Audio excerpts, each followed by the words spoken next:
concerned nowadays. Of course, engineers, being an engineer is the aspiration not of a student, more of a parents nowadays. I mean, it was there when I was also a child, when I was. Over to you, Aradhana. Thank you so much. As usual, a pleasure to come on Edu TV to discuss these kind of very offbeat issues. I was on the panel for design thinking also, and now that we are talking about design engineering, I really believe that design as such is not a subject at all. It's a way of thinking. It's a thought process, and it has to seep into every subject. It's not only engineering. So even languages, I mean, design is important in languages also. So first of all, all of us are aware that no matter how much we talk on these forums, no matter what we discuss, but ultimately, what does a parent want? Like if your father wanted you to do IIT, it was only for the reason that IIT boys get fantastic packages. So today you might be more successful than if you had gone to IIT. But he did not visualize that. So to change the mindset of the parents, what are they looking for? No matter how much we talk, if we introduce this kind of teaching and learning in our schools, the first people to resist will be the parents, because they are so focused on JEE. Their whole life revolves around JEE, main, advanced. They are not just willing to listen about this kind of modern thinking. These days, every week I have a separate session for the parents, just educating them. When I go to these forums, I get so much knowledge. What am I to do with this knowledge if the parents don't imbibe it? So every week I go to them and I transfer this knowledge to them. Let's see where the world is coming. Again, why will they change?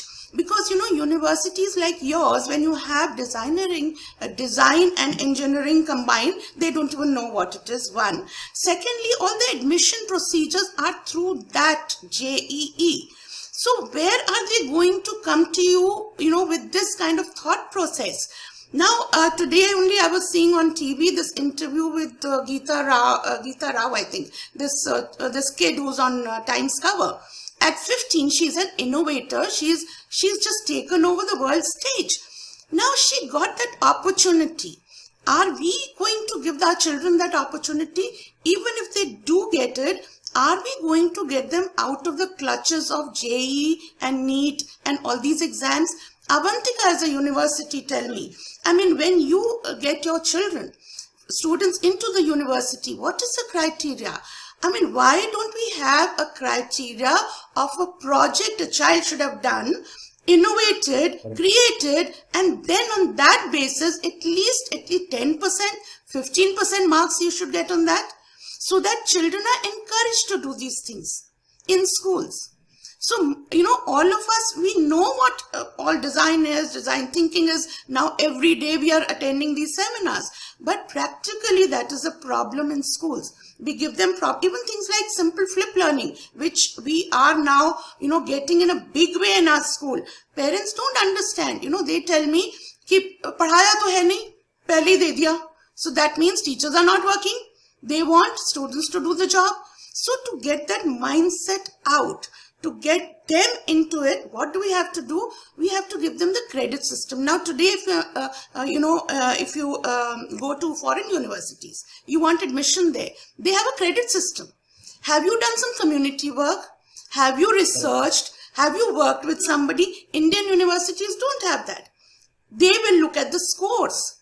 So why would any child go through this whole wonderful process that we talk about? So I think the thinking needs to change at that level. At least the private universities, if you're allowed to, I don't know how much of government role is there in your universities. But when you get these portfolios of children, and children know that when we go, this is going to add to our marks base, will they listen to us? So I'm sure all of the principals here will have done some wonderful work with their students. They're trying to implement, but where is the result? So I think I'll let others talk about design thinking, but I did want to bring out this point, and then I'd like to hand over to the others. Thank you. Yeah, very true, Aradhana madam, and I 100% agree to you that it is something which is beyond academics also. Wherein a part-time engineer or a so-called engineer, though who is not formally educated in engineering, he has been asked, how do you solve your day-to-day problem when you get stuck up doing your engineering job? So he mentioned locha, socha, and kiya. So Exactly. this is what design thinking is all about. Locha is the problem solving approach. Socha is creativity, and Kia is a process which is engineering. I would like to, say one thing to Mr. Sharma. Basically, I'm concerned about the admission procedures in your universities. We have children who are actually, great design thinkers, and they think out of the box, but somehow they're not able to score the required kind of grades in the JEE NEET. So they're not able to get the top universities. So, for children like this, like I said before, it's very, very important that you have a portfolio-based system, some credit kind of Correct. system, the kind of work they do, they should be able to show, because unless you provide this incentive of admission to universities, this will not fructify at the school level. No matter how much we say, the main aim is getting into a good university. So in your university, you're teaching design, engineering, everything very good. In our schools, we are trying our best. But ultimately, the focus of the parents is the admission to great universities. This admission procedure, unless it is altered, it will become very difficult for schools to, practically do this. Even skill-based thinking, skill-based learning has come. What is it? It's 12 hours in a year. I mean, in 12 hours in a year, what can you do? So it is, I don't want it to become a khana puri kind of thing, ki you have to do so you get marks. Ultimately, the whole system has to change to get in this concept. So that is what, the universities must get together and change. Aradhana madam, you will be very happy to know that we don't follow any traditional or a conventional evaluating process as far as the admission is concerned. I have deliberately not spoken about it because this conference was basically a knowledge-based discussion. Otherwise, if you go through the links which I have shared with Pranav, or possibly if I get your email ID, I'll give you the I will share detailed, all the insights. detailed thing. It is based on studio test, which you mentioned, which will highlight the creativity aspect, the statement of intent, basically. So there are various other selection and evaluating criteria. Mr. Amit, I'm why very don't glad. you join us tomorrow? Aradhana ma'am, Yeah. tomorrow we are in your school. So Mr. Amit can give a presentation to the student, talk to the student directly. He can definitely. Tomorrow I'm out of station, but he can, I'll instruct somebody. Okay. I'll connect him with Tanya. Fine. Yeah. Something to get into, because the cost factor is low and the employability of IIT students is high.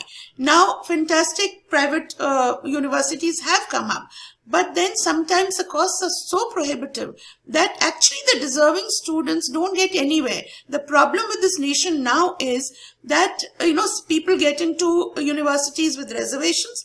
People get into universities by rote learning, which is JEE, NEET, practice through the year, quota is full of them, all that. But the real innovators, real thinkers, they're not getting in anywhere, and eventually we lose them to foreign countries.